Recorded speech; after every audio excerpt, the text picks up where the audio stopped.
அப்ப அவர் என்ன பண்றாருன்னா, ஆச்சரியமான விஷயம், 1992ல எங்க வறுமை இருக்குன்னு பாக்குறாரு. எங்க வறுமையான பகுதிகள் எங்கே இருக்கிறது, அந்த பகுதியில் போய் நம்ம தொழில் செய்யணும் அப்படின்னு போய் சில கிராமங்களை போய் பார்க்கிறாரு.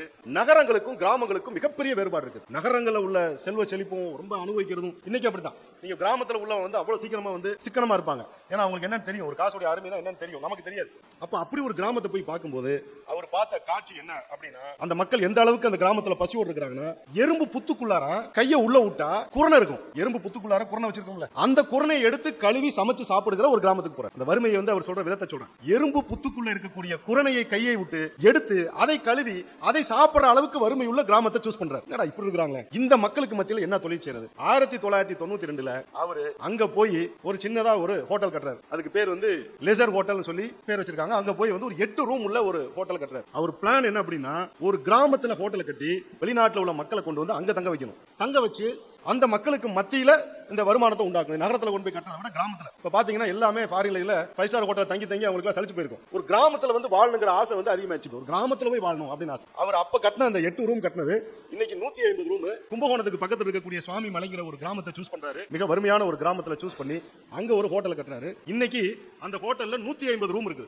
மினிமம் சார்ஜ் 7000 ரூபாய், மேக்ஸிமம் சார்ஜ் 60,000 ரூபாய் வரைக்கும் அந்த ஹோட்டல் இருக்கு. இப்ப எப்படி வறுமையை போக்குறாருன்னா, முதல்ல அந்த ஹோட்டல் உள்ள அத்தனை பேருக்குமே அந்த ஊர்கானுக்கு தான் வேலை. அதுலயும் கணவனால கைவிடப்பட்ட விதவைகளுக்கு வேலை, ஊனமுற்றவங்களுக்கு தகுந்த மாதிரி ஜாப், ஃபர்ஸ்ட் பிரெஃபரன்ஸ் அவங்களுக்கு தான், அந்த ஊர் மக்களுக்கு தான் எல்லா வேலையும் செய்யணும். இதோட என்ன பண்றாருன்னா, வெளிநாட்டுக்காரன் வரான், அங்க தங்கும் போது, டேய் மாட்டு வண்டி ஓட்டுறியா, பாத்தியா இதான் மாட்டு வண்டி, ஓட்டிருக்கிறியா, உட்கார்ந்துருக்கிறியா, நமக்கே பாசையா இருக்கும். நம்ம பசங்களுக்கு நான் போயிருக்கிறேன், நம்ம பசங்க போயிருக்கிறதுக்கு வாய்ப்பு இல்லை, கோர வண்டி மாட்டு வண்டி. ஆனா ஆசைப்படுவான், கார்ல போய் பழகிட்டான், எல்லா கார்லயும் போய் பார்த்துட்டான். ஆனா மாட்டு வண்டியில அவன் போகல, குதிரை வண்டி சுகத்தை நான் அனுபவிக்கல. அங்க வந்தோடனே மாட்டு வண்டியில உட்கார வச்சோடனே, மாட்டு வண்டி ஓட்டுறியா, ஓட்டுறேன், கத்து கொடுக்கலாமா, கத்து கொடுக்கலாம், கத்து கொடுத்தா $25.